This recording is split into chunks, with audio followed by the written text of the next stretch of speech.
The Underdog Podcast. It's your host T. Lee and my co-host Jack Cowden will be live today as usual. Was pulling up, they acting like they couldn't see me. Now she wanna clean me up like a squeegee. I told her that's on me, baby, like yellow BZ. With the peanut butter tear like a Reese. He's gonna persevere through all the obstacles, get it done. That's an underdog. They don't forget the underdog when they see me. I hit them with the John Cena, they can't see me. You may overlook this person, but the underdog is the one who's gonna put in the work. It's over, you know? Because you have to lose to win. Whether you think losing is a big event. Out of mind. All I'm saying, just be careful who you idolize. I'm kicking this scripture just before the fame. Ain't no cap in my words, I go against the grain. So I always believed in, like, I took so many risks to make this thing happen. You know what I mean? I'm always working, bro. Like, I just, like I said, I'm energy driven. Underdog can put you on your ass. The underdog can put you on game. The underdog can show you something that you didn't know. Can't go down. All you can do is go up. So are you gonna stay where you at, or are you gonna move up? Feel the bangers. Feel the bangers. He said he's nervous. This is his first time doing it. I hit the beans, cut her ass off. If she get there, I can reread.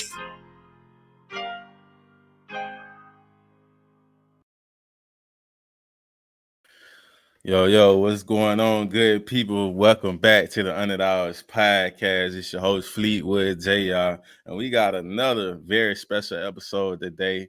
We got Cali's on. We got Cali's on in the building. You know what I mean? We're going to bring in the right way. You know what I mean? We got artists, muralists, digital artists. Eanaj. Hold on, Eanaj. That's right. You see, I had the powers right though. What's going on, Queen? How you doing? I'm good. You. Most definitely. You know, we appreciate you coming in. You know, that's probably the only time where I had to sit back and just make sure, okay, let me get it right. Got a little nervous, right? It's all good. Like I say, welcome to the Under the Hours Podcast. You know, we appreciate you taking time out your schedule, to kick it with us. So, in 30 seconds, who is Eanaj as a person, outside of your profession? I'm a fun person. I like to have fun, like good old fashioned fun. I like to go outside. I'm a friend. I'm an auntie. I'm a daughter. I'm like a regular schmegular girl, but and I don't like drama. I'm not with the drama. I'm real laid back. Pretty funny.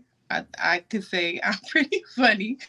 But yeah, like I just like to have fun. Like at the end of the day, I want to make people laugh. I want to bring like a light to people's life. So.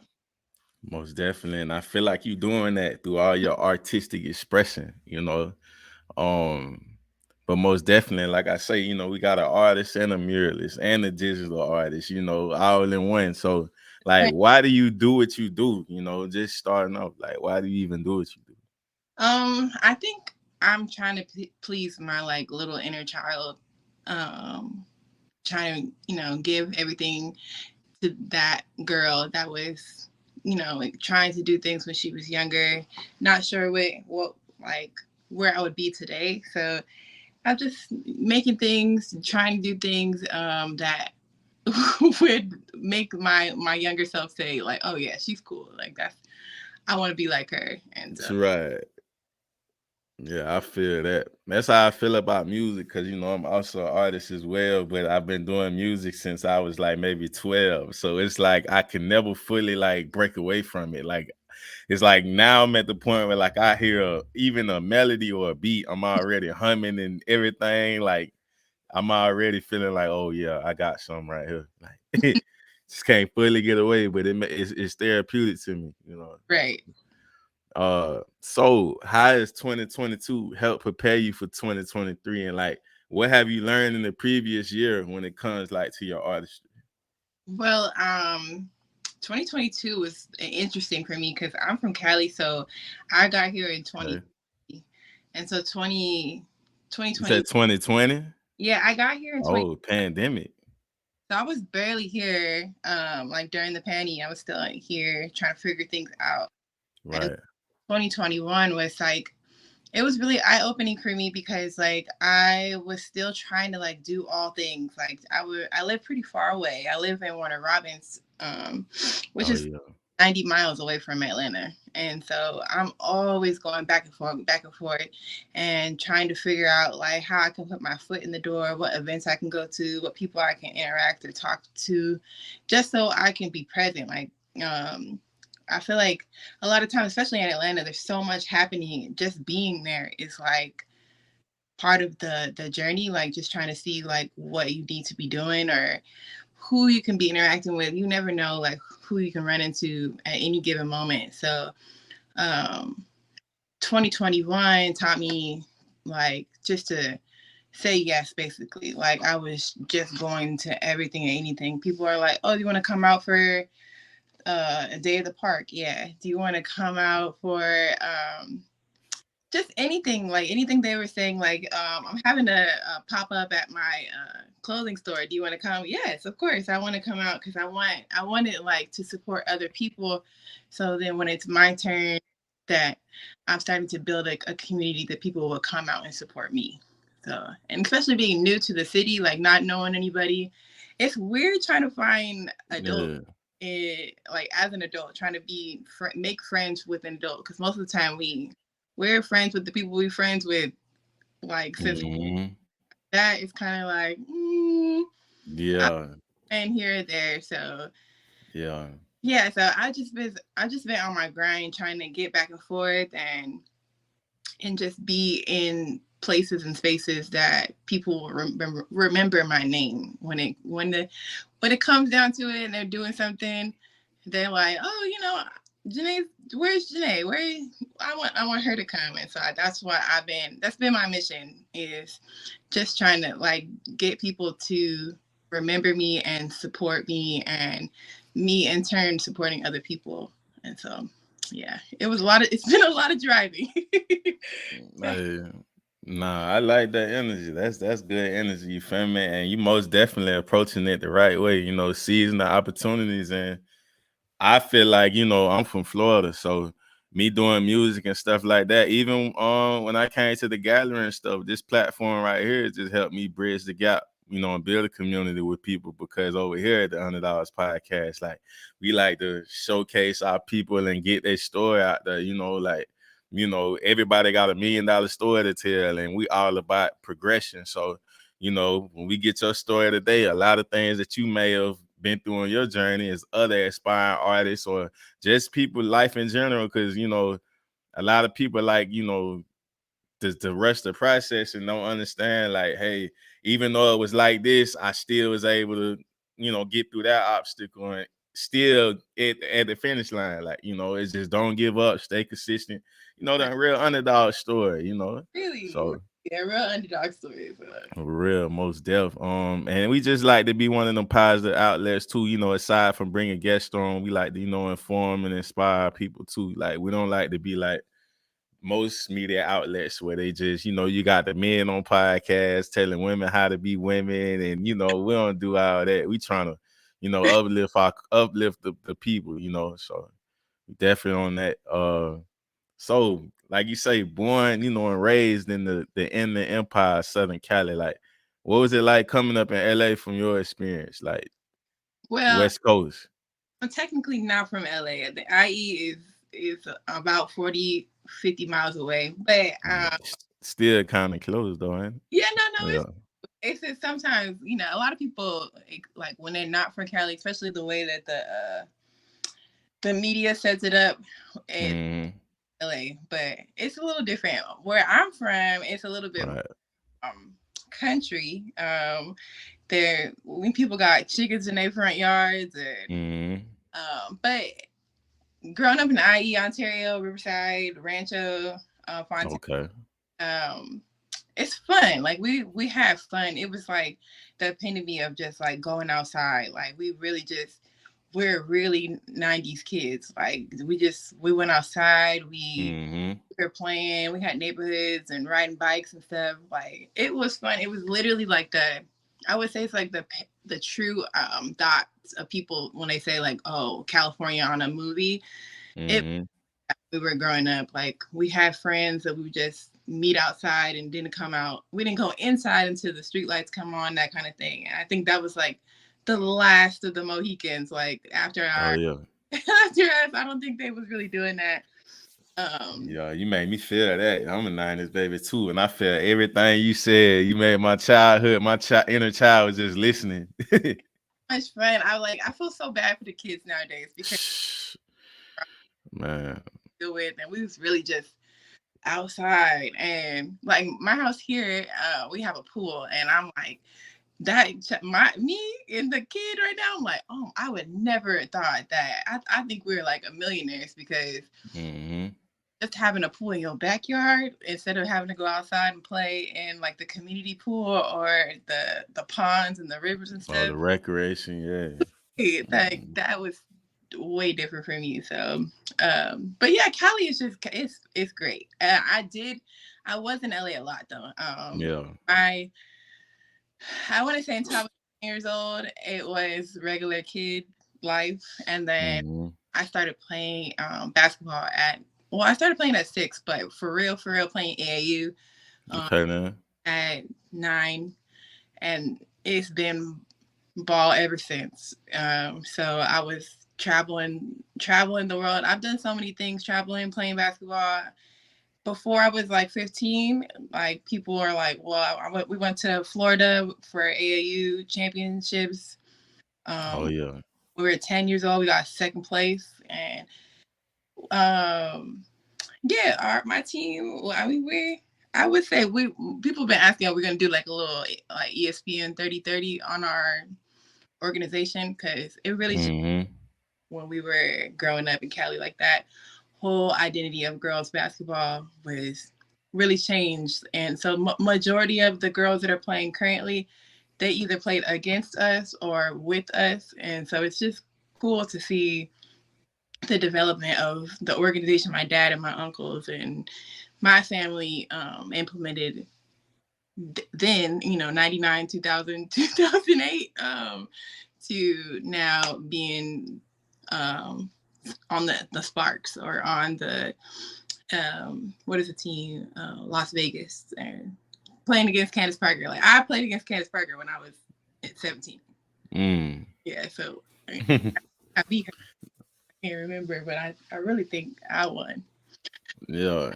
But, Nah, that's dope you even brought up basketball, because my daughter, she's about to be 11, and I'm just glad you said that, because I be trying to find what ways, like I think she would be better off hearing it, from a women perspective or female playing basketball. But I be telling her, like, just for the youth in general, like, they want to get involved in sports. She been playing since she was 7, but like kids these days are different, the practice, and like, kind of let them, know like what ways can they be successful in basketball. Like, I'd be like, hey, you got these tools to do this, work on your dribbles and all that. But it's like I be trying to get them more independent on it, kind of like practice. Like you going, you want to get better, you want to do this for real. Like, I'm here for you, whatever you need and all that, but I need you to do it yourself. I can't get in your body and go on the court and play basketball. Like, right.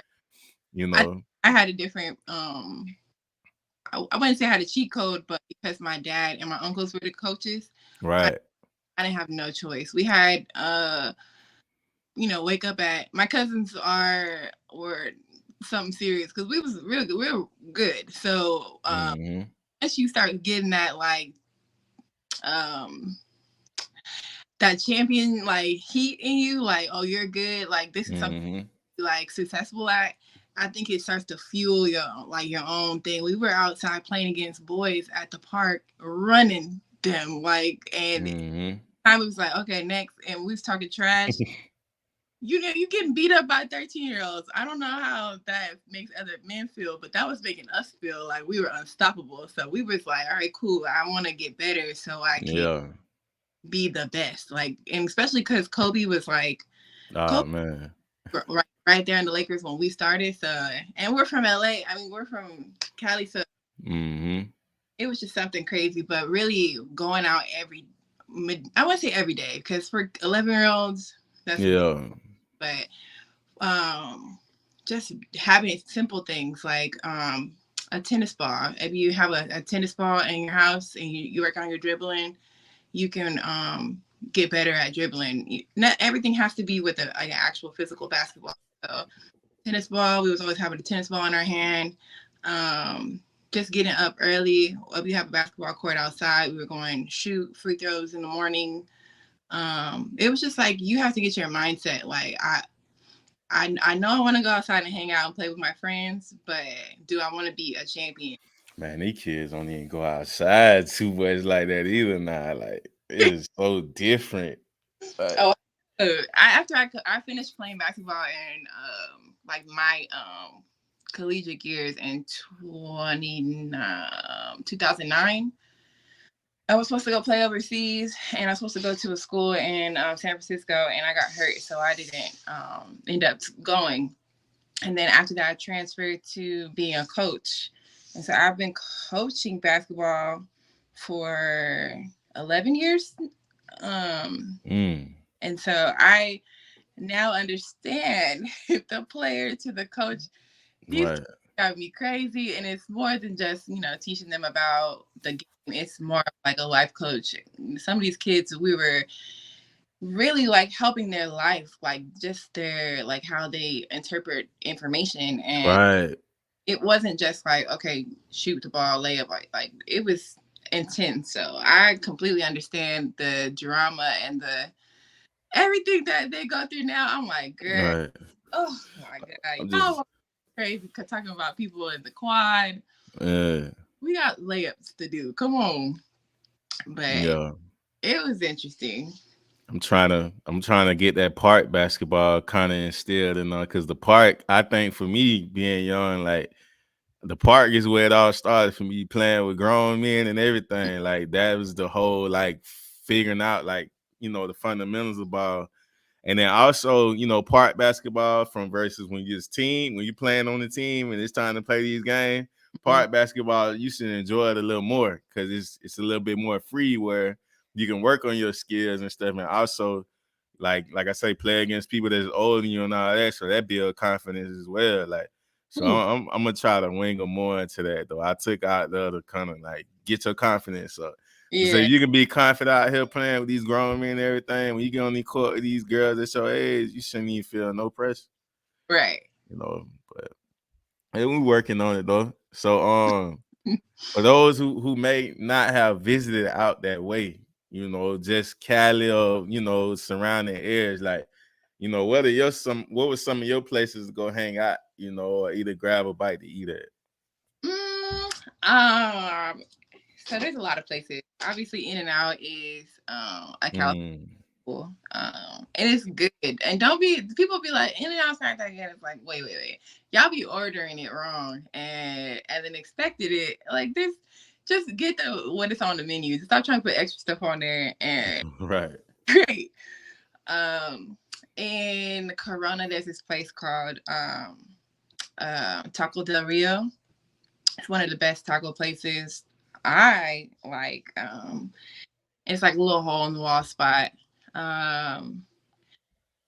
In LA, there's a sandwich place called Fat Sal's. It's like somebody who was like, I want to make sandwiches, po' boys, that kind of stuff, but I'm gonna do it like to the extreme. So there's like chicken, pastrami, barbecue sauce, onion rings, like all in one sandwich. But I mean, like 2 a.m. that it hits like anytime. So and the line's usually long, but yeah, that's how you know it's good. It's good. I mean, in Roscoe's, everybody goes to Roscoe's. Those are like if I go home, that's what I'm going to get. I feel that. I haven't been back since I left. Well, since I left, I haven't been gone. So I'm waiting to go back because Georgia, it's not the same. It's not the same. Like I really, really be like culture shock. Not real. What was the culture? I would say what the culture shock was like for you, though. Like, well, you already had experience playing ball traveling, though. So yeah, but to actually it's like to visit one place is like, but when you're living there, it's a whole different feel. it is nice seeing a lot of black people here in Georgia. Like every place you go, there's black people, and that is different from California because Cali is very much Diverse. yeah, it was Hispanic, a lot of Asian cities, a lot of Asian dominated areas, white people, Mm. and there's very few areas that are like dominated by black people. So when we go into stores, it's like you see a black person, you're like, what's up? Like, hey, I see you, you see me, we see each. Mm-hmm. That is how it was. So like when I came here, I'm like, oh, there's the black person. Oh, and I'm like, and everywhere it's like that. You don't have to do that here. So I'm like, oh, Yeah. I understand. But yeah, it's cool. It's just there are some like foods that I'm like very interested in getting, like the tacos, or I haven't found like a place that I'm like, oh my god, this is the best place on the planet. Ooh. Down in Georgia, just in Atlanta too.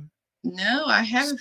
South Side got the best food, like College Park area, Old National. Mhm. I think that's where the best food at though. Like far as like black, like our, where it's just a strip of just black owned businesses and stuff like Mhm. that. Yeah. Yeah. Okay, I'm gonna have to go down there. I think I've been there before. I always go to Breakfast Boys, I think it's called. It's like Mm. a place that's in College Park. Okay. Yeah. It's so many spots. I'm trying to think of which one though too. It's like a good soul food spot too. I can't even call it. If it come back to me, I'll bring it up. But like if you're in the seafood and stuff like that too, it's a place called Crab Pot Lounge. Mm-hmm. And he from Florida, but he's established his business here. But definitely good prices, and it's definitely good too. Like he definitely doing this thing. I'm gonna have to go check it out. Mm-hmm. So who would you say molded you into the person you are today? I wouldn't say it's one individual person. I think it's Mm-hmm. my life experiences so far. Like being people are like child actors. Being a child athlete is similar to that. Because the travel ball was all the way up until college and playing on like a Nike sponsored team, traveling, going from everywhere from Connecticut to Florida to Indiana to Oregon to all these different places. Just having to be like representative of my father and my team, that Right. helped shape me. And then what's crazy enough is that when I was not playing basketball, um, the church, I was very heavy in the church, and like singing on the praise team. I go to a church in what's in Fontana now called Loveland, which Yeah. is a really big church for its time, like early 2000s. It was I wouldn't say it's a mega church, but it was like everybody knows about that church there. So I was on the leadership board. We were doing conferences, and I had rehearsal on Tuesdays. I had to, minister on Sunday. Like it was a lot. We had different projects that we had to do. So I was heavily involved with that. And so I think those two parts of my life really orchestrated how I like interact with people, like my Mm-hmm. understanding of like how people are going through things and you can't like judge them, or being really empathetic for like everyday people. I really have like a mindset of people, like there's a cause and effect for why people act a certain way. So it might look crazy to you, but I understand that there's a reason why that person acts that way, and it might be disrespectful, or it might look at like, oh my, that's wild for them acting that way. Right. I feel like there's a reason why they got to that point and why they are expressing themselves that way today. And so I can't get upset with them because like people be having childhoods and situations. It's like, oh my gosh, like it's so horrible. And to think that they made it to this point, like they're still here and we getting upset, Right. yelling at you, or being disrespectful. Like I can look past that. So I think that all of those things have really put an implement. And obviously my family, I have a big family. My mom, I have three siblings, two brothers, I have two sisters, and I have one biological brother, and I have three like stepbrothers. And yeah, so we're all a big crazy. I have a lot of aunties, lots of cousins. Obviously, Black people, we got tons of cousins that are not real cousins, but my family really has implemented, like they have imprinted um they're just like how we interact. We're very funny. We are always laughing. It's like it's probably a joke like 95% of the time. If we're usually never serious. And I think that is part of the reason why I'm never serious at all. But it's kind of better that way because there's so many things that are happening that it's like, you know, the world is going to shit. So That part. yeah, That part. You gotta be able to smile through a lot of this stuff going on. right, Stuff that don't be in our control either. It's like, hey, don't let it break you. And for right. real.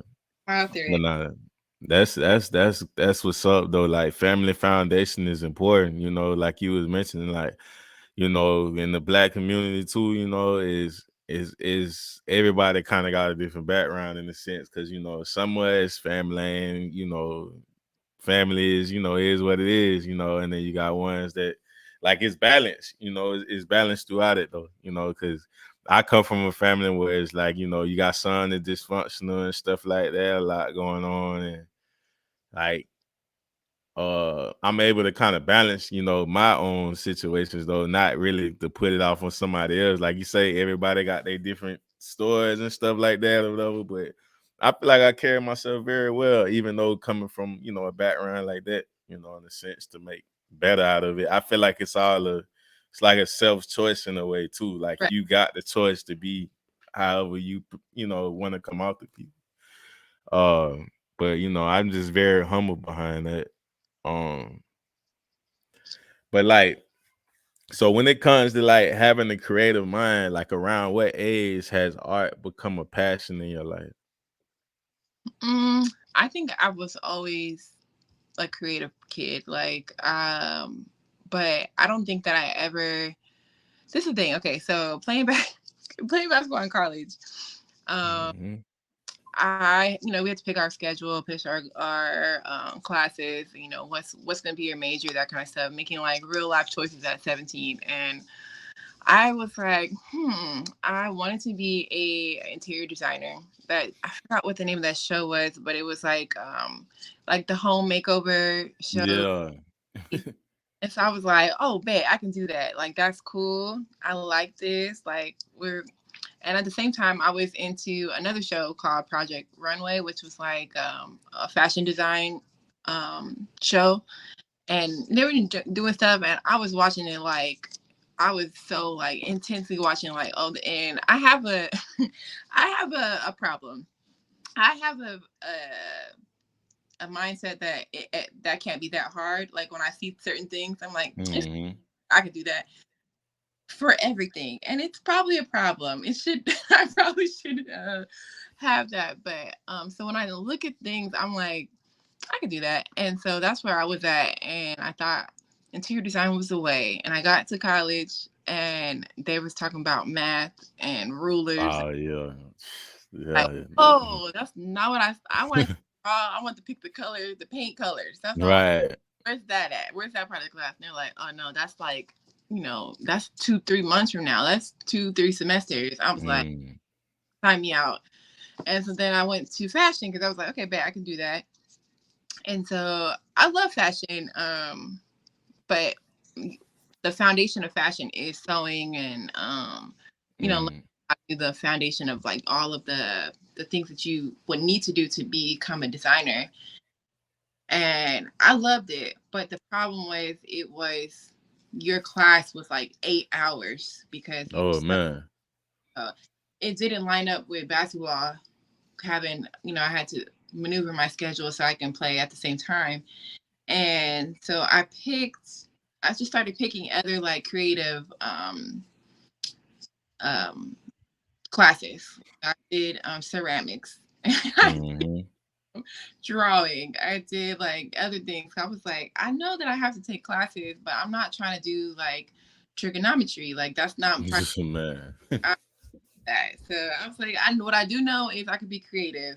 So let me just start going down the list. And my very last semester of school, um, I was like, let me pick painting just because that's the next class on the list. And I loved it. I took the class for 2 weeks. That was it. Because I didn't realize that you had to keep buying supplies. It wasn't like a piece of paper or a book. You had to like bring a canvas each time, and it Mm-hmm. cost a good amount of money, especially in 2008 or 2009. It wasn't as cheap as it is now. And so I was like, girl, I can't afford coming back to this class day 3. Like, I can't come back with more supplies. Like, I was, a broke college kid. And so I was like, all right, let me pivot. I picked a different class, and, but I still like loved painting. And so I started teaching myself at home. I Mm-hmm. like working on different techniques.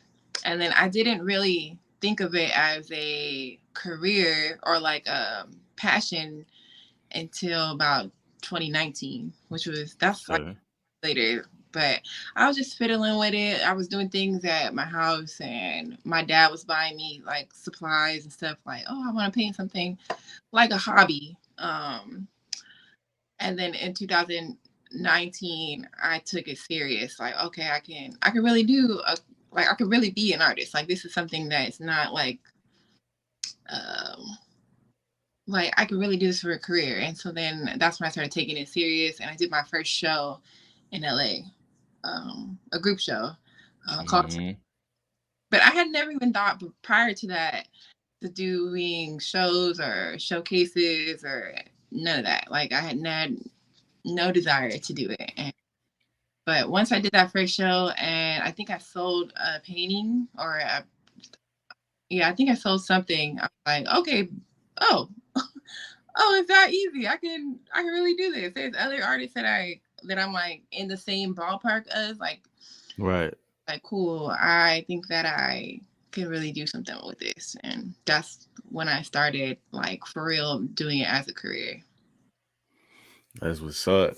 So uh what ways would you use art early on, like to express yourself? I was a creative kid. Like, I was making forts, and I wouldn't say that I was coloring or like painting early on like that. I think my imagination was the creative part of me. I had like imaginary friends, and I was chasing imaginary butterflies at like 3. Um, and then yeah, I don't think that I had like it never like manifested into like actual physical tangible things until I was older. But I think that um maybe the only thing that I could think of is my cousins and I used to do talent shows in our little back room, little garage room. And Mm-hmm. like I was like the creative director, like okay, we're gonna do this little Destiny's Child song, but I need you to stand here, and I need you to, we're gonna wear this and that kind of stuff. So I think that was where my creative, what my little area of creativity was then. Nah, definitely. That's like, 'cause like you said, the age 3 or 4. I look at my son and see like how, the child, when you look at it from a adult perspective, it's just like, man, never grow up. Like, always keep that, like don't ever cut it off, And I feel in the sense like, I never technically cut it off because I still doing the things that, like when I was 12, like creating, like having that creative mind, like I'm never cut it off and just got serious. Like, all right, just go to work and just like, nah, I don't feel that. Like having a creative mind is no boundaries. Like I don't like being put in boundaries. Like regardless, like so like I'm always gonna have that kind of like mind frame. Like you can't like just put me in this box. Right.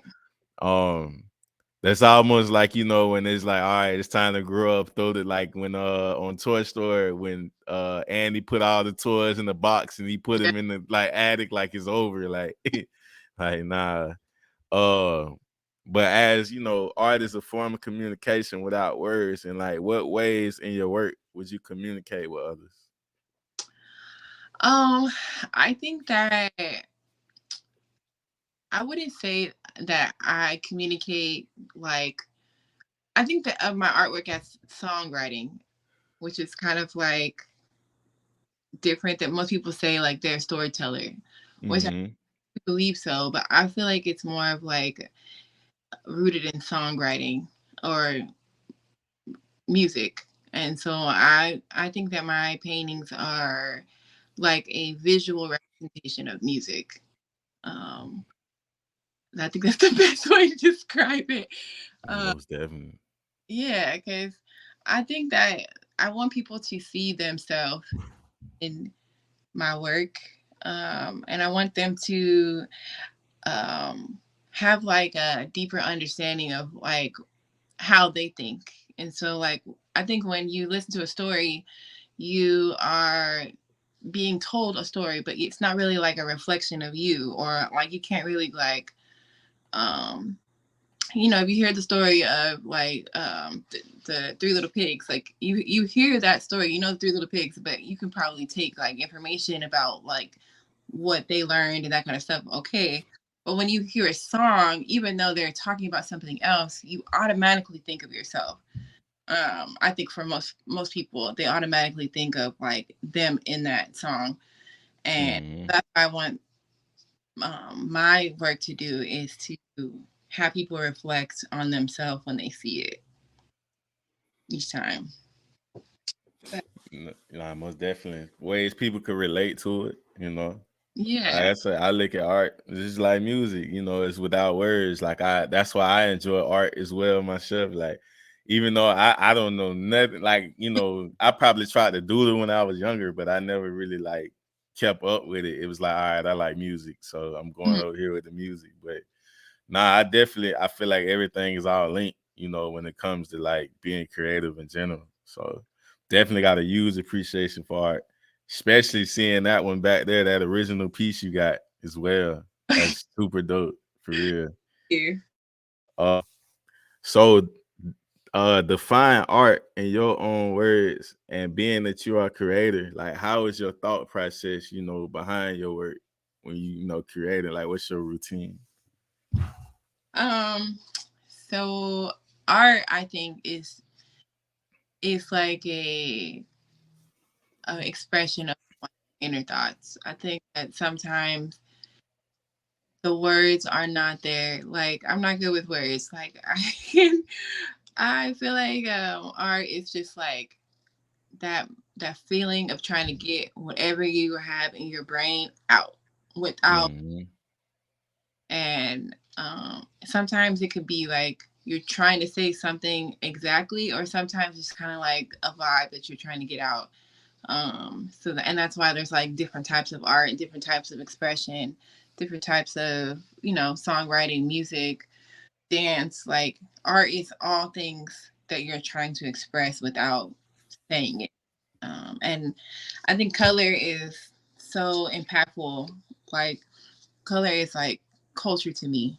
And like especially like Caribbean culture, Indian culture, all of these African cultures, like we use color and to express ourselves. And so I think that I mean our art is just like an expression of all things. And then what was the second part of the question? Oh, so so how's your thought process, behind your work when you sitting there in that blank canvas though? Like what's your thought process? Like how you got a certain routine or Music is probably my only like down, like only thing that um have no matter what. I put my my headphones on or turn this Mm-hmm. on. And a lot of times I get inspiration from the song lyrics that I'm listening to. Right.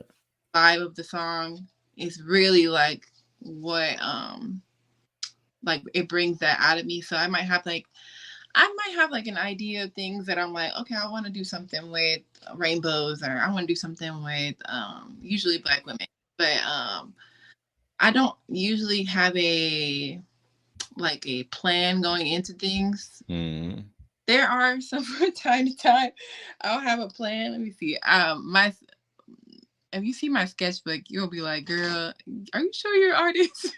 Because my sketchbook looks crazy. And so sometimes it's just harder for me to put the idea down and then put it on something else. I just go onto the canvas.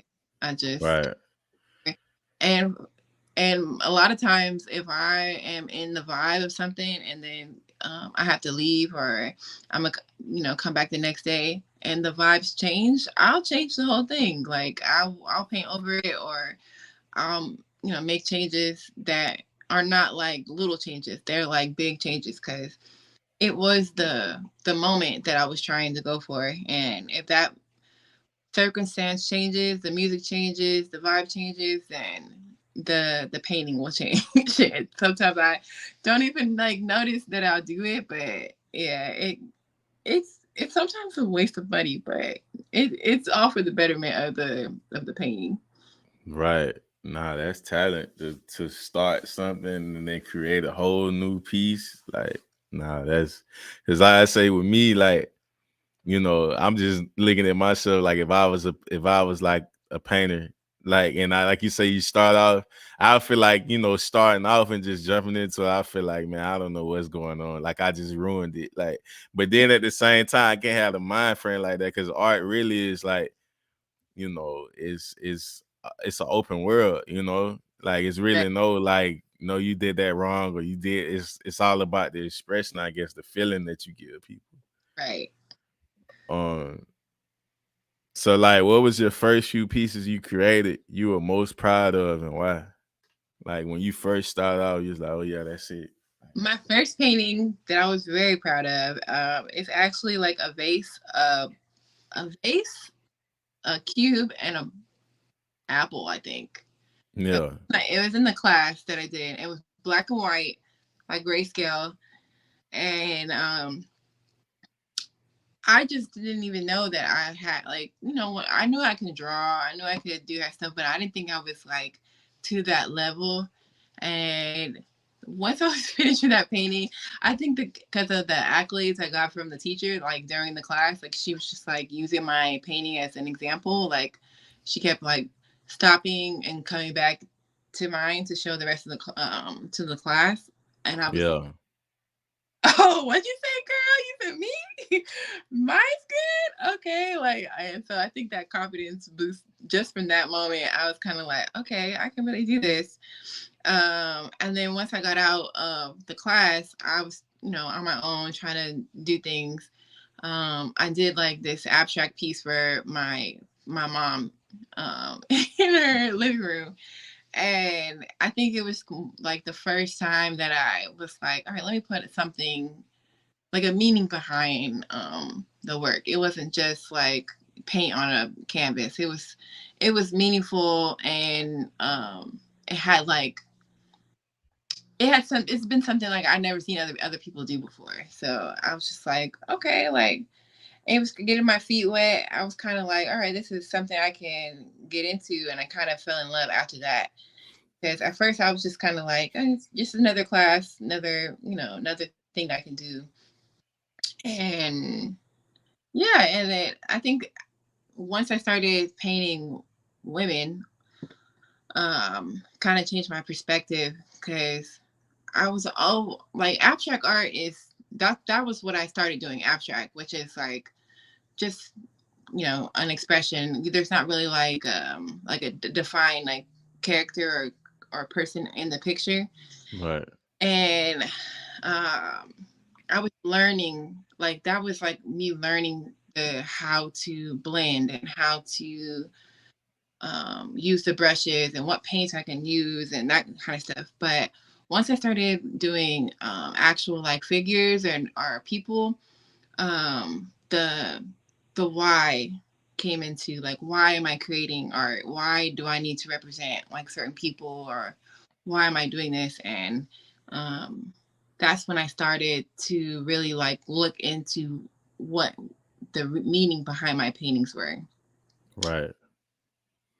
So, like, what's your favorite part of the painting process that you just like enjoy the most when you do? I think it's like the concentration of myself, because for me, like a lot of things are happening all at once. And my nephews are here. I have 2 and a 3-year-old here, Yeah. and my family. We're a big family. We're all here. The TVs are playing. The Laker game is on. Like all things are happening. But when I start painting, it's like Yeah. happening. I'm just focused on that specific thing, and um, and then afterwards, like once I'm done, I still have a bit of imposter syndrome, I think it's called, Yeah. when it's like I did that. Like, are you serious? Like that really came from my brain. Now it's like tangible, and so Powerful. that's probably like the second part of my favorite thing is actually making something and out the way that you thought it would come out. Nah, that's powerful because it's like when it starts off as a thought and then becomes tangible, it's like that's like a superpower, really. In a sense. But like what time of day do you like to paint, or is really like not no time really? It's just whenever you feel it. For right now, it is whenever I get a chance because Mm, obviously the baby's like, "What are we doing? Can I help you? Can I?" My 3-year-old is like, he's a draw. Actually, they're both very creative. So I yeah. like prevent them from joining in or doing their own thing. So I have to like make time when they're not here or they're sleeping or it's nap time. But before, I would say I'm a night person. I like being up Oh yeah. up all night. Waking up or looking out the window like, oh, it's 2 a.m. 3 a.m. Like, okay. And usually like when I do get the chance to paint, it's like 8 hours at a time. Like it's not like a 2-3 minutes or 2-3 hours. Right. Like the sun has gone down and the room is dark and you're not really registering, you're looking for a little light. But yeah, but I do like painting in the daytime outside, especially when it's like not as hot, like a cloudy day. I do like sunlight. I think the sun is just like an energizer, like it gives energy to the painting. um but I'm usually not outside every time. Yeah, man. Yeah. So do you consider art to be a form of therapy that keeps you balanced? Yeah, yeah. It keeps me balanced. Yeah, I think that for all people, I think it would, because it's like a repetition. I think is therapy. Like doing things over and over and over again. And so when you're painting, you might be doing different thoughts or different things, but the action of you actually dipping your paint on the brush and put it on the canvas is like so much like repetition that it's Mm, like you're meditating, or because you're so like concentrated on that situation or that thing. And so I think that is very therapeutic for people. And it's almost like ASMR, like mm. the brush touching the canvas, like that has like a certain sound to it. And um yeah, it could be very therapeutic for people. And for me too, I like the touch of the paint. Like if paint gets on my hands, some people paint with like gloves on and they're like an apron and they're all protected. I'm like, it's okay. I don't think I have any pieces of clothing at this point that doesn't have paint on it. So Yeah, I just like the touch, the feel of acrylic paint. Nah, that's dope. That sound like somebody that really loves what they do, you know. Um, so like when was that moment for you when you realized like this was your purpose? Like, and out of all things you could be doing like right now. Um, hmm. I thought maybe there's like a couple different like moments that I'm like, uh, people like telling me like, "Oh, you're really good," or something coming out that like I made. But I think that like one of the most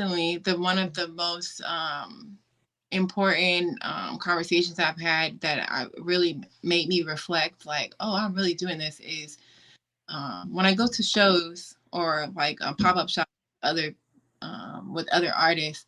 I was talking to one of my, I wasn't she was my friend, but we became friends at being at the same event over and over again. And she came up to me randomly, like, "Oh my gosh, I'm so happy to see you." And I was like, "Oh, hi." And I'm so bad with names. Like, I do not remember. I'm the same way. So I was I like, remember faces. I remember faces, but I don't remember. Like, okay. Yeah, I'm bad. She was like, "I just want to tell you that I've been watching you on Instagram, and like you posting and you like keeping up with your like process and your work. It's been so inspiring to me, and that like I was gonna stop being an artist, basically what she said. But then Yeah. or that she sees me put stuff up, it gave her like a fire, like, oh, she's doing it, I can do it too. And I was just like, geez, like no one's ever like said that to me before. But I mean, I never thought about it. Like, I wasn't doing it for other people to be inspired. I was just doing, I thought the art was going to be inspiring enough. But she said like me actually doing what I like to do and continuing to do that process, it's been inspiring for her. And so that was a really big moment for me, because I was just like, wow, like I'm so honored, like to even think that people are looking at me for that. So yeah, that was a good moment.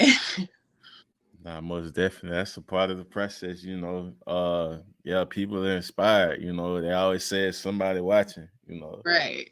Um, so throughout your journey, describe a real life situation that inspired you, you know, behind one of your works. Hmm. A situation that inspired me, I will say, well, that, yeah, but recently, or in December,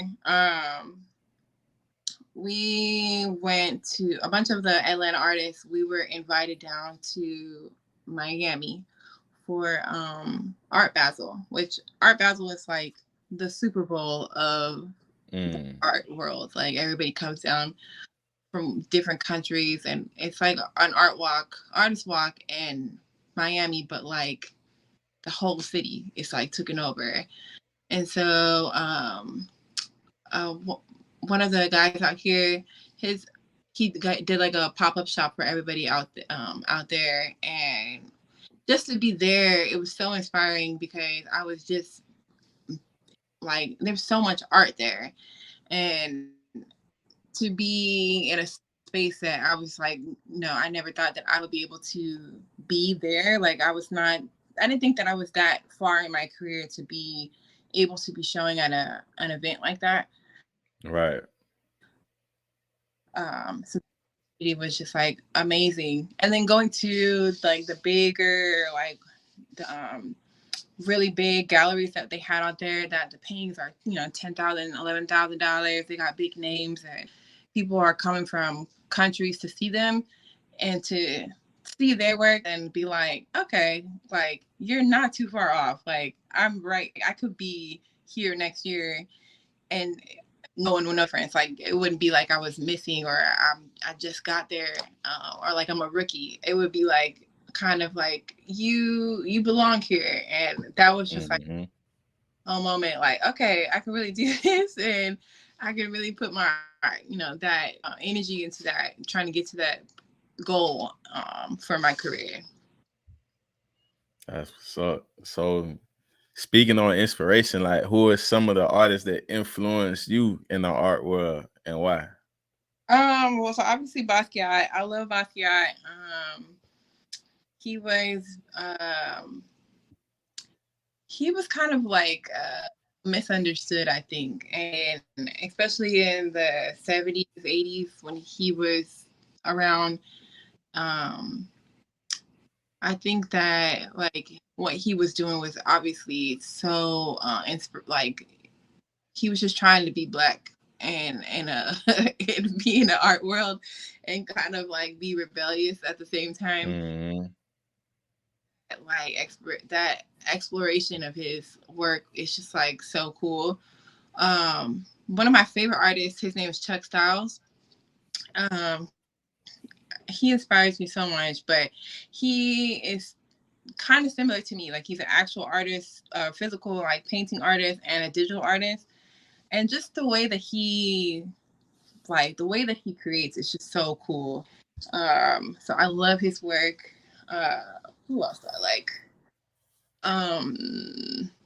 My cousin is actually an artist. Her name is Grace Hayes. Okay. And she's been on New York Times, and she's some of the bigger stages, and I just love her work. She does a lot of she takes like a regular painting with like different patchworks of different things, and she has like really dark, super black face with like realistic eyes. Crazy, but yeah, I love her work. But yeah, like I think those are like a mix of the people that I really like. And then on Instagram, there was a girl named Whitney Austin. I followed her journey from Instagram because I didn't know like what to do on Instagram when I was like putting my work up there. I didn't know like what I was supposed to do, so I kind of like cheat code and be like, okay, she posted today, let me post today. Right. If she did this today, let me see what her website looked like. I was going and looking at stuff all the time, and she literally scaled up her work from being like in a garage, and now she's like everywhere in Charlotte. And yeah, it's just she's great. So, and then there's so many artists here in Atlanta that I like love. One of my best artist friends, her name's Renilda. She is amazing. Really do like amazing work. Nah, that's what's up. You can hear me? Yeah. Okay. Okay. Oh yeah, I can hear you. All right. So when it comes to like, when you work on murals and paintings, etc., like what's like your favorite type of art though to work on?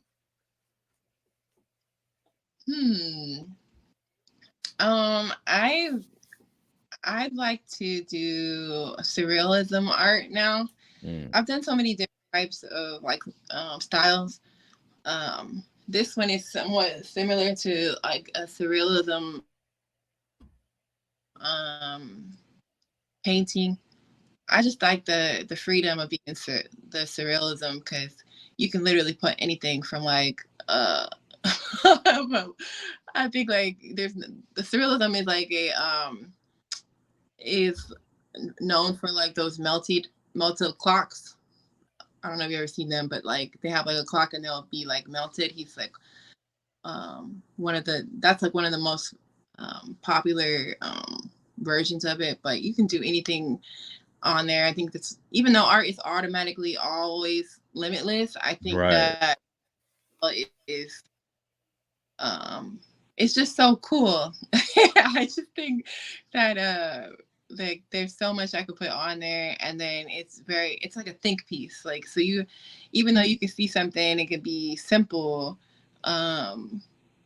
you are like, okay, why did she put that on there? Why is that here? Is that an Easter egg? What does that mean? And so when I bring it to like different shows or different galleries, they, all of the people that are like listening or coming to like see the pieces are so interested in those types of paintings. And so those conversations are just really good to have, to see people's perspectives. Right. Um. Okay. Before I continue, also, like, what was your most time consuming piece that you've done? Like, but it was well worth the time invested when you finished. Let's see. Which one to this? So I recently started painting on mirrors. And I have like this really big, it's like 30 feet, like 30 inches around, like a huge mirror. Yeah. And paint doesn't really, it's not for mirrors like that material. It doesn't soak into the thing. So it was a long process on trying to figure out how to paint on the mirror, Right. how long I have to let it dry. It was just like really like I don't see many people, or I've never seen anybody do anything like that before. So for me, that was literally like me trying to do something I've never seen before, or I have no research behind it or nobody to like reference. So I was just trying it out, and it took a long time, but I think it turned out so beautiful, and now it's kind of like my thing that I'm trying to do. Oh yeah, most definitely we gotta showcase that too. Yeah, that was definitely a dope piece I seen. It was like, wait, yeah, I ain't gonna talk about it, but it was like, um, how can I say it had like flowers, but it looked like real actual things on the mirror as well. Like, Yeah. yeah, that was dope. But so when we talk about the process, like any hardships or obstacles you encountered along the way that you would like to share that you overcame through the process, like through your whole journey. Yeah, I think that I talked about it earlier, but like being so far away from Atlanta, and there's not really like an art culture here where I live in Warner Oh Robin. yeah.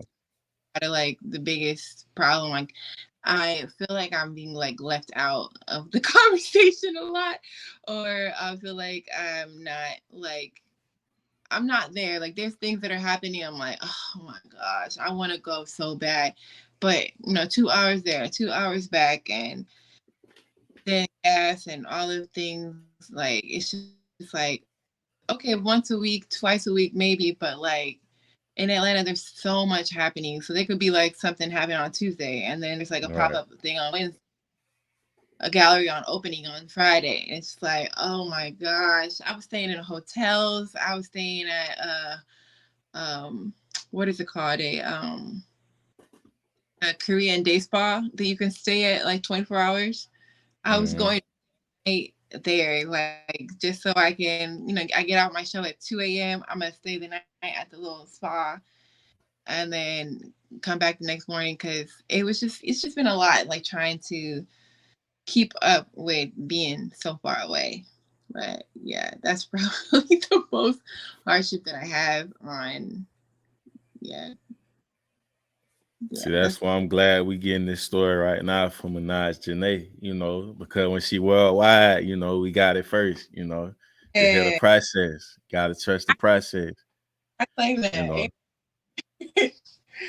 Nah, most definitely. Cause I say it's just the process, and you just gotta, the most important thing is that you sticking to the script, you just keep pushing, you know. Um, like, that's basically like everything that we doing that we consistent with and all that, we gonna reap the benefits later. We just gotta trust that, everything gonna keep going. Um, because like a lot of people, they'll start on something and then they quit before, like, because they're looking for a fast success, they quit before they even reach, where they was trying to go. Like maybe if you would have did it a couple more days, you may have reached that destination. You might not, you never know.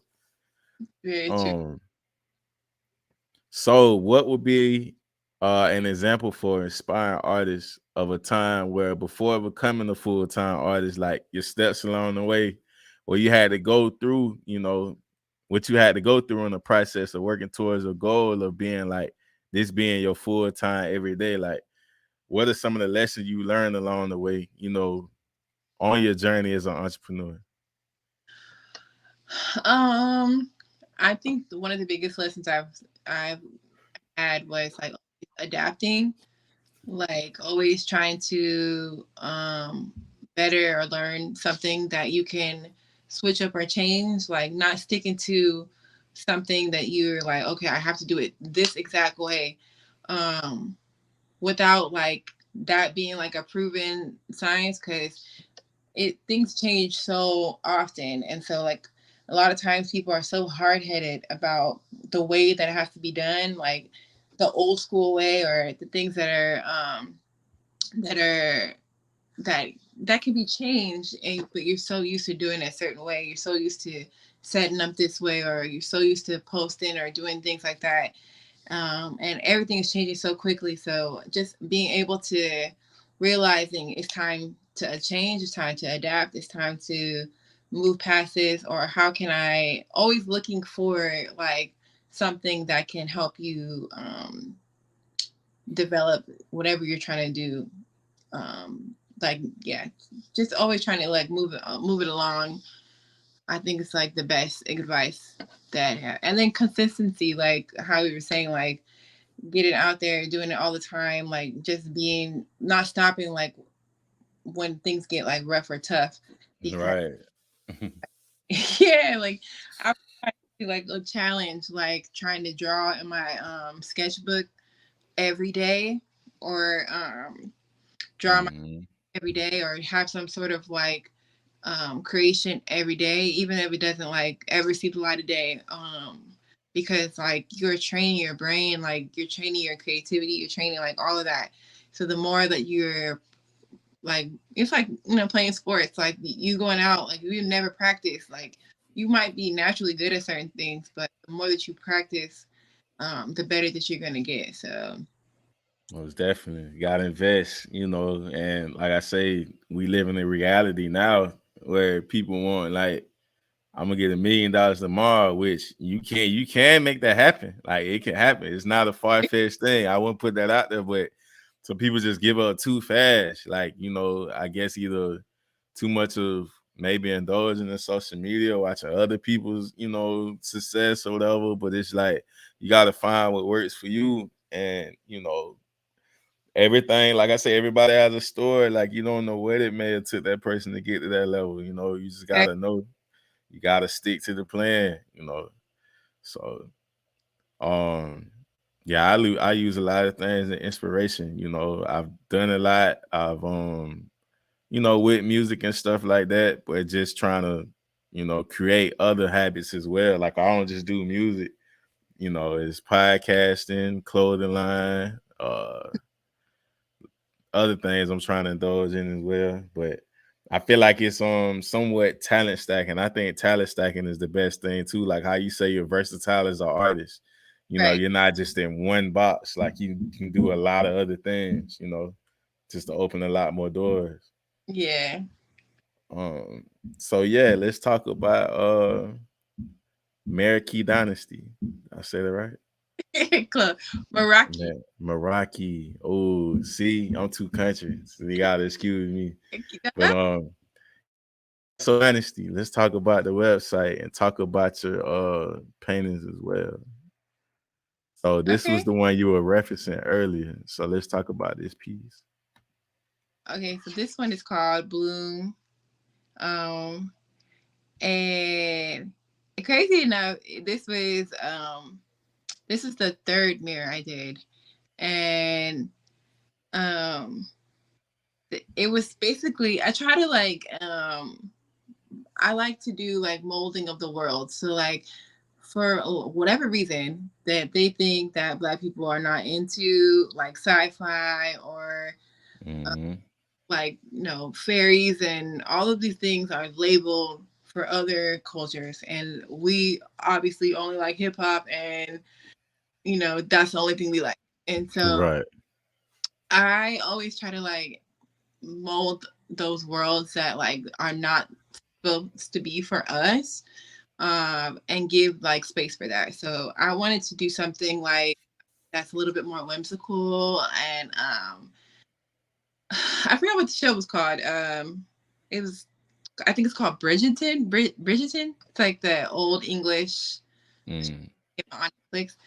and the frame of that mirror reminded me of that show. So I was just like, I want to do something that reminded me of that show, but like intertwined with our culture, because I still have to put our culture together. So I did like a do-rag of flowers, so that it's like the molding of the mix of two worlds, and then the flowers on the outside, those were not done on purpose. It looked like it flowed together though. That's what I was thinking. I was like, when I seen it, I was like, oh yeah. I said, yeah, that looks dope. Thank you. But the first day that I bring it, there's an event called Pancake and Booze in Atlanta. It's like a pop-up. It's like a 2-day pop-up, and they make, it's like like they have like a whole bunch of walls that they make out of nowhere for the gallery. Right. The gallery was not like stable.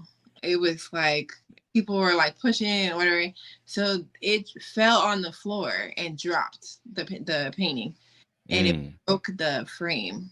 It broke the side with the yellow flower. That whole side is missing the frame, and so I was like, like there's nothing I can do. It's kind of like bring your own work at your own risk. Right. Like, oh my gosh. But like the artwork in the middle didn't get ruined. So I was like, how am I going to save this? So the actual foliage of the flowers and the moss and everything came to mind. I was like, let's see. That was quick thinking. Yeah, story comes, right. It's rechanged, because I was not about to throw it away. I'm only painting of that I actually liked that I ruined, and I was like, I'm not ever going to throw away anything else that I made. That no matter what, I'm gonna save it. I'll figure out how to save it somehow. So right. Nah, that's definitely a dope piece though. I think with art in general, I'm just like, I'm fascinated by it. I don't know if it's just, I know it's definitely the work, but I don't know if it's because like I have a creative mind too. So I just like, to have an artist, to sit down with an artist and actually like see where your mind was. Like that's the dopest thing to me. Like just to hear the thought process, Yeah. So this one is Most Wanted. Right. And so it started off as a picture of that man. He was holding a when he was what is it called? Oh my god. Like the intake when you go into prison. What is it called? The little sign has like numbers on it. Yeah, like a little license plate kind of. Yeah. Like, oh, you're an inmate. And I was like, yeah. I was like, I'm so over this imagery of like, oh, why do they always take pictures and post these pictures of Black people being put to jail, like, or whatever the reason was. Like, I'm tired of that imagery being the only thing that is out there. So I took the picture, and then I kind of reworked it so that it was that he's like at graduation, and that he's holding his graduation to diploma to Morehouse on there, and so that is like that is a more dangerous version of like that should be what y'all are scared of, is a Black educated Black man that the ones that are doing things that they shouldn't be doing right now. But and then the series that I did, because there's 5 of these paintings, 5 different ones I did for Toyota's Black History Month coalition, I think it's called. Did like a presentation for their company, so I did 5 paintings for this series in the same right. And then because it was Black history, I wanted to tie it into a Black artist, obviously, and so I wanted to give homage to Basquiat. So this is like my version of Basquiat, like his influence on like my interpretation of his work. So yeah. That's why you see like the little crown. Yep. And That's dope. yeah, and then it's like different faces of other Uh-huh. people. So because I put it on there because it's like it could be any of you. It could be, you know, we all have the same features. We all have the same noses, same eyes, same ears. So be you that they're afraid of. So yeah. I like that. So maybe we gonna jump on this one too. Yeah. Oh man, yeah. Period. Dream. Yeah, so that is Martin Luther King, obviously. That's a part of that series as well. Yeah, that's a part of. Okay. This was his this jail picture when he actually went to jail. And so that this was obviously the same kind of style, homage to Basquiat. But I wanted to put I wanted to bring Martin Luther King to like our generation today, because I feel like sometimes people are not inspired by people anymore because like we don't have heroes anymore, right? Like we just look up to athletes. Right.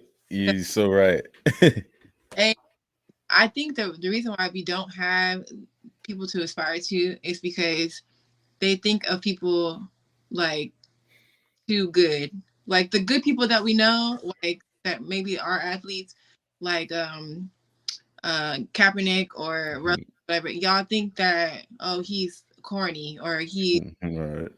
or they think that like that they can't be like real people. They're not like you. And so I wanted to put Martin in the space that he actually would be in which is he's from Atlanta. Like people forget that. Like he's from Atlanta. He was in the street.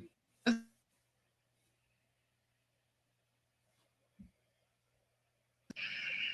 you hear me? Yeah, it actually I don't know, I think it turned the video off. Okay, there you go. All right, we back. Okay. Yeah, MLK was from Atlanta. Yeah, he's from Atlanta, for real. So like that spirit is in there. So I wanted to put that like energy of Atlanta, obviously the grills, like Atlanta culture, and put that onto him so that people are looking at him like, okay, this is the dude that I could be like. This is somebody I can aspire to be like, because he was just like me. He was out here in the streets. He might have not been faithful to his wife. Like there's some things that you're finding out about him that you're like, oh, like he really was a regular dude, but he chose to put his life on the line for the rest of us. And so like, why can't we do that? Like we don't have to be holier than now. We don't have to be at church to do good things for other people. So that's why I put that together like that. Nah, that's definitely some dope artwork. I'm definitely gonna support too as well. I got like I'm a black connoisseur, you know, so got like a lot of black owned stuff, black owned board games, paintings, all type of stuff, clothing. Okay, let's talk about the black love. Yes. Called Legacy Love. So this is also in the series. And this one is about like black love and like education, like finding your significant other, like being like the legacy that you're going to have to bring your family through, and like people are going to be looking to you, your kids, and a lot of that's going to start and stem from like your being together. Your foundation is usually, or could be, education. It doesn't have to be, but it could be education.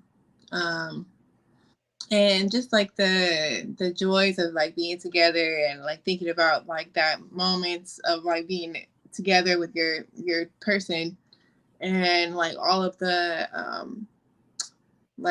things that are going to happen after like y'all are together. So this is what that one was about. Yeah, a lot of education. A lot of people are telling me a lot of people find their significant others in HBCUs. So it was kind of Mm. that was sad. Like that we can find love in HBCUs. Hopefully, I don't know, maybe. Yeah, people find love in a lot of different places, you know. I know I say HBCU is it's a lot of networking, I should say. Even though I didn't graduate, I attended Virginia State University, and it was just experience. Like I met a lot of good people, you know. Some people that you know how life goes, people in and out, but met a couple good people, you know, experience wise there. Um, so I wouldn't really take nothing from that experience. Uh, yeah, I'm interested in this one. I laugh because this piece is so funny to me. Yeah, Whenever I take it to a show, I always get two actual like answers that people are like, okay, this means this, and this means. right. And it's always the guys think one thing and the girls think another thing, and I'm like, oh my. Mm, So let me tell you where I started from. So I did another series. Sometimes I'll do like mini series, like a whole bunch of like little stories or like things that go along with each other. And so I started this one about like just having like Black love or be like people in couples, and wanted to mix it with like almost like a surreal version of like the things that we automatically think of when we say we're going to be happy or this is going to be a good time. So a lot of times we think of like smiley faces, flowers, rainbow, mm-hmm. that stuff that we thought of when somebody said draw something happy when we were kids. That's what I was trying to merge together on this entire series. So this one is just like a moment at home. I'm sure everybody has been sitting on the couch before. I think it's like Black Culture 101. We get doing Right. Yeah. uh, sitting on the couch and just that like intimate moment of just being at home. Like people's love languages is just like quality time. And so that is what this one is about. For whatever reason, though, men, when they see it, I don't know if it's hard to see the girl in the back. Yeah. They automatically think that he's having a good time watching something on the iPhone or by himself. And I don't know why they think that he's doing something on the pillow.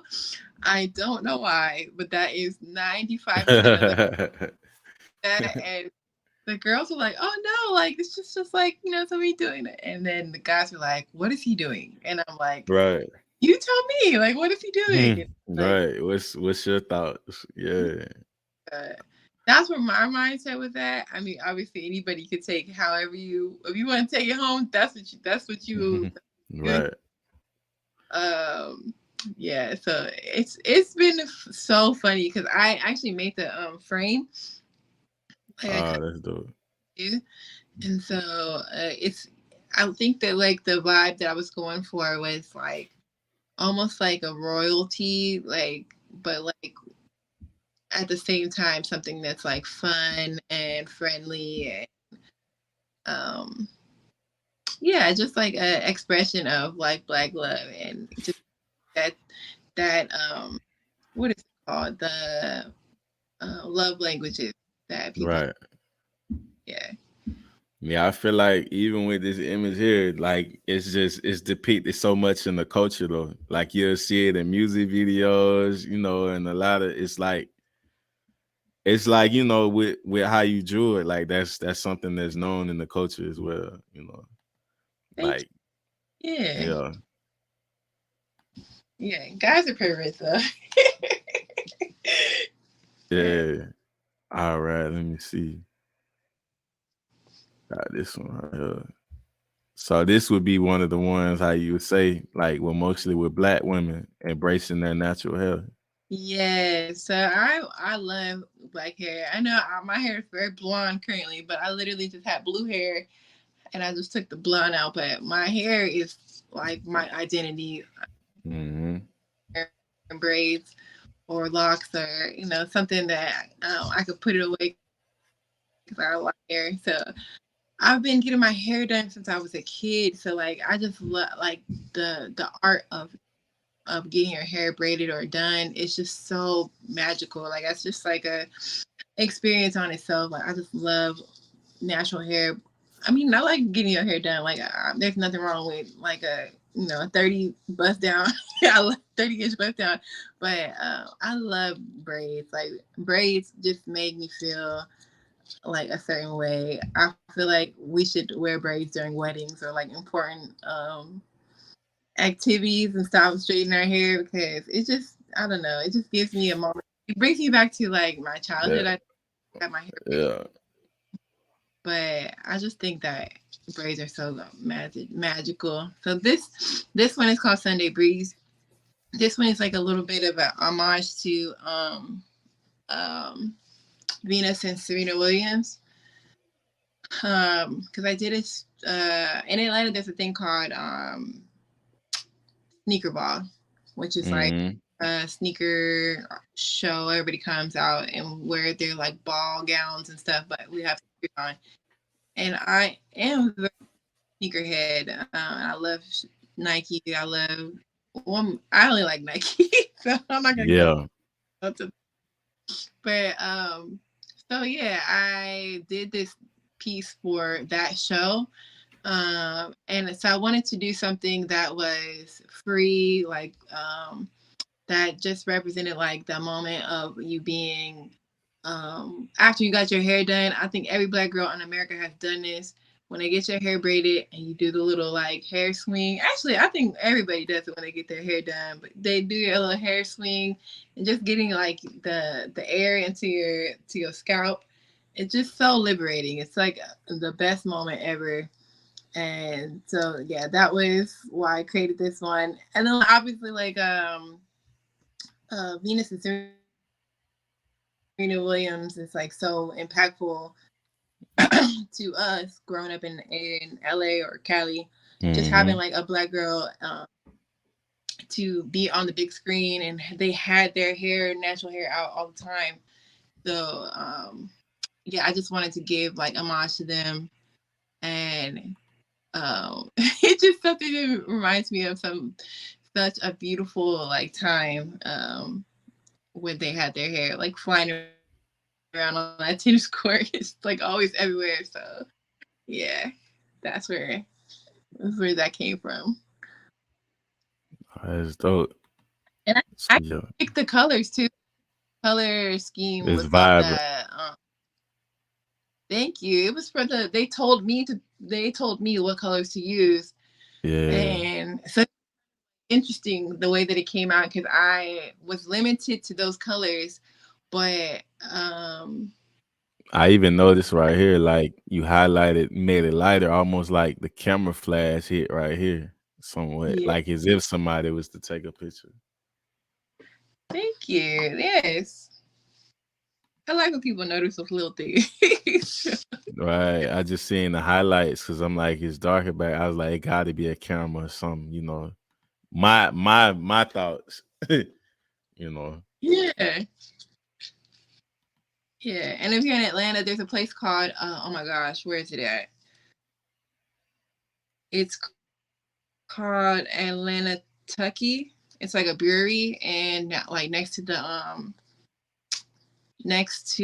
the Mercedes-Benz stadium.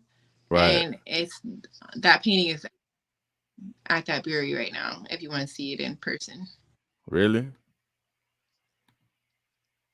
I think it should still be up. I don't know if it's I can send you the thing. Let me see what it's called. But I think it's called Atlanta Tucky, I think it's called.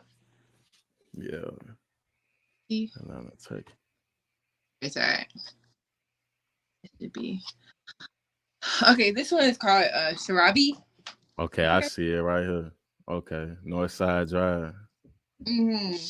Yeah, and it's like a restaurant, so it's not like necessarily an art gallery, but he is a supporter of a Black.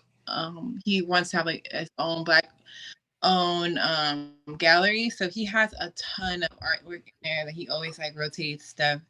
And there's some like really big name art pieces in there, and so it's like just a vibe. And the food is good, and the drinks are good there. They have their own beer company, so they like make their own flavors of beer there. I'm not really into beer, but it's good. I think it's owned by the Roots, actually. Oh yeah, I've heard it. Yeah, I Yeah, think I know exactly what you're talking about now. so yeah, it's cool. This one is called Sarabi. I love that name. Sarabi is Simba's mom's name Mm, from Lion King. But I went through a phase that I was into like this Afro futuristic version of art. And so right. I did a lot of space and Afrofuturistic art. And so this is one of them that I did that was kind of like a sea queen, like out of this world, like queen, with different colors. Obviously the natural hair, the locks flowing. It was giving me like a underwater, but like out of the water version. I think that like okay, I might be weird because I think that space and the ocean are like cousins or sisters, like they're the They same. connected. Yeah, they're Yeah, related. might be on to something. Yeah, Yeah, yeah. you know, like what is it called? The scuba diver and an astronaut are like the exact. Hmm. But this was like an outer space version of her being outside. Like her hair is flowing, um, and just the striking beauty of a black woman, even without like skin tone. Like you could still tell she's a black woman by her features, and yeah, it's just very striking. But that's why I named her Sarabi as like an African queen. But I just like that name, so it was beautiful. Definitely dope. Um, so yeah, everybody make sure y'all check out MerakiDynasty.com. You can find original paintings. You can find prints as well. Yeah. Let's see. You got under $100 originals as well. And Meraki Dynasty is actually of me and my sister's work. Oh, really? Yeah, so it's like a little, it's like our own little dynasty shop together. So That's what's up. some of the work is mine. She is an up and coming artist too. She's getting it together. She's just started, but she just kind of had like an epiphany that she can create too recently. It's Okay. we started that. We used to do like pop up like paint parties and things like that together. Hmm.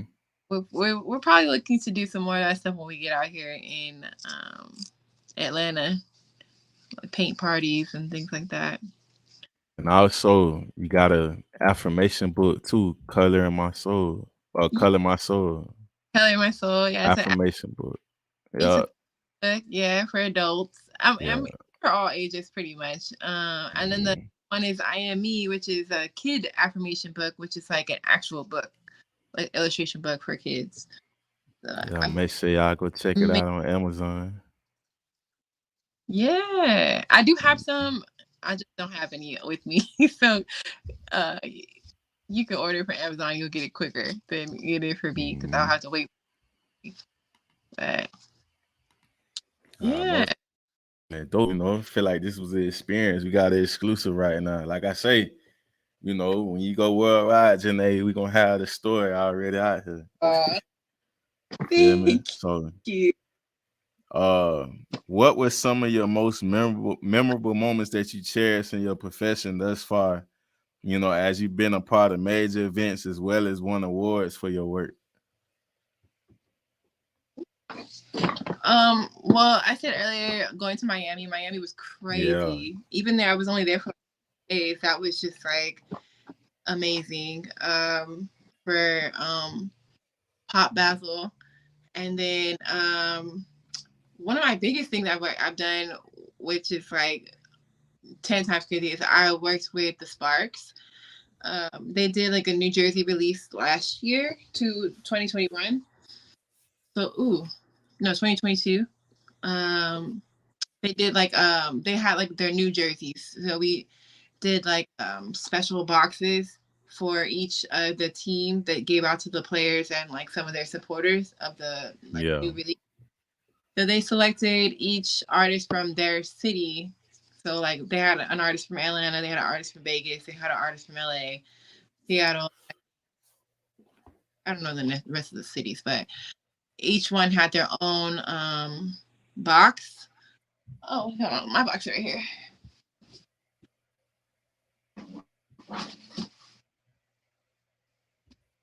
So they that's gave dope. them a box, and it had like the jersey and stuff in it.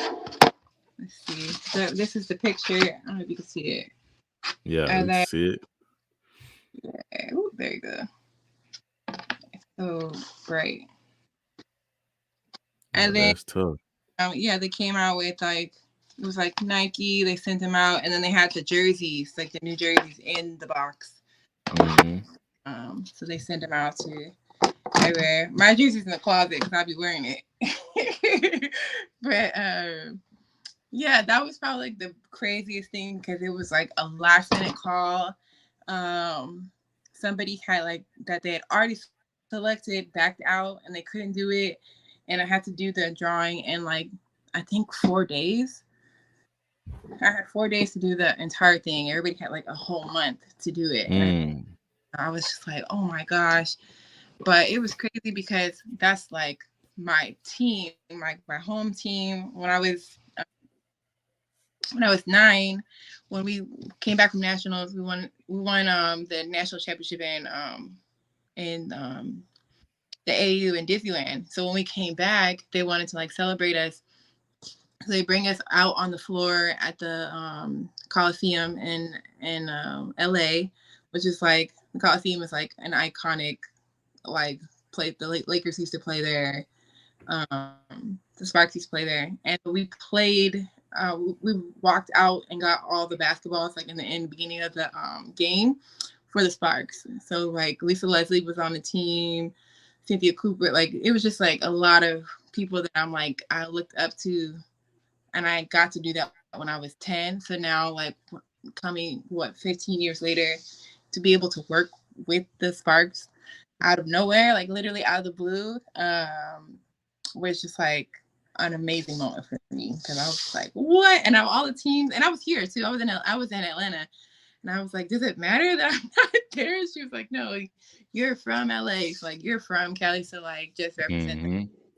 And so I was like, cool. And I was able to put like my team logo, like my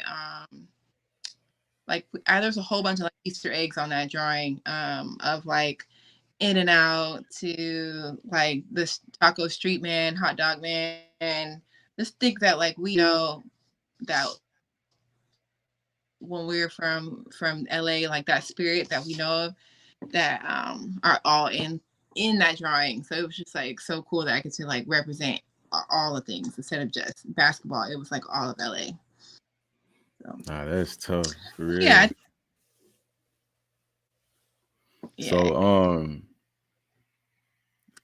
So any shout outs or recognition you would like to give to those who've been in your corner supporting you throughout your journey?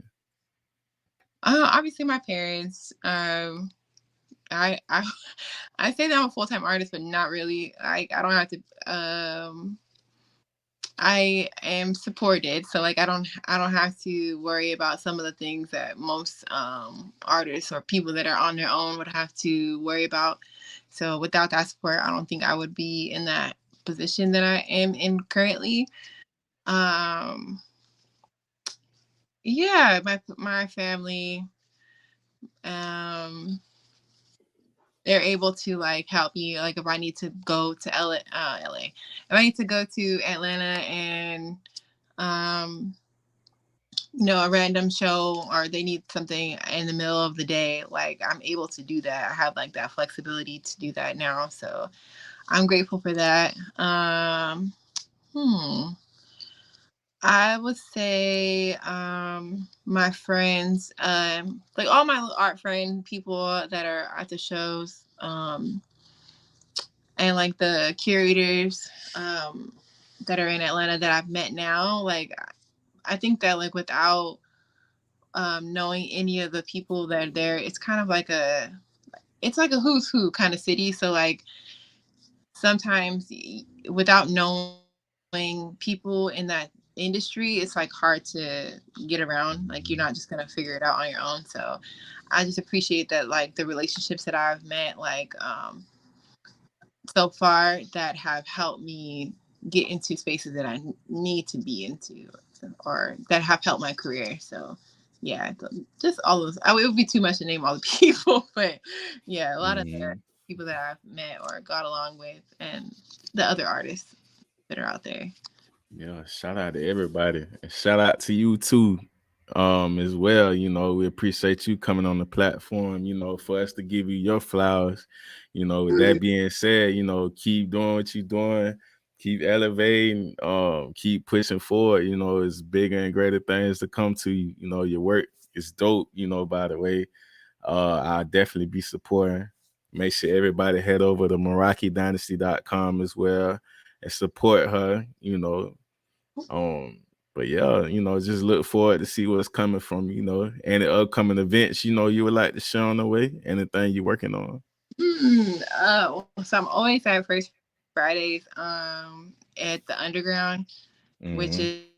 is like big art event down there. So that will be, we just did one on Friday, this Friday. So next month, which will be July, Yeah. July first Friday of the month, we'll be down there. I think it starts at 9 o'clock. But yeah, it's a vibe. There's like so many different things down there. So I would always go down there. And then I think in August I'll be part of another gallery that's coming. Uh and hopefully I make it into the Articulate gallery that's going to be coming up. It's like the best gallery show out here in Atlanta. It's called Articulate. So a lot of us we just submitted like our work to see who they're going to select yesterday. So hopefully I'll be part of the crew that makes it in, because that would be so dope to be Oh, it's gonna happen. We don't even do hope around here. It's definitely gonna happen. You gotta speak it already. It's I gonna claim. happen. So yeah, I'll be there. Uh-huh. But yeah, before we get you out of here, last but not least, what does being an underdog mean to you? Or when you hear the word underdog?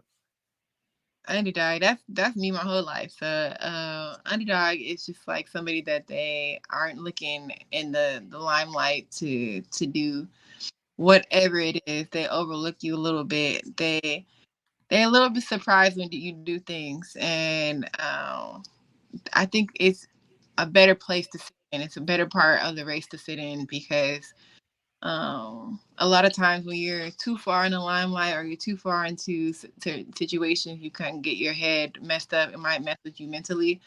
But when you're an underdog, you always get to like prove yourself. And so people are always, I wouldn't say more surprised, but they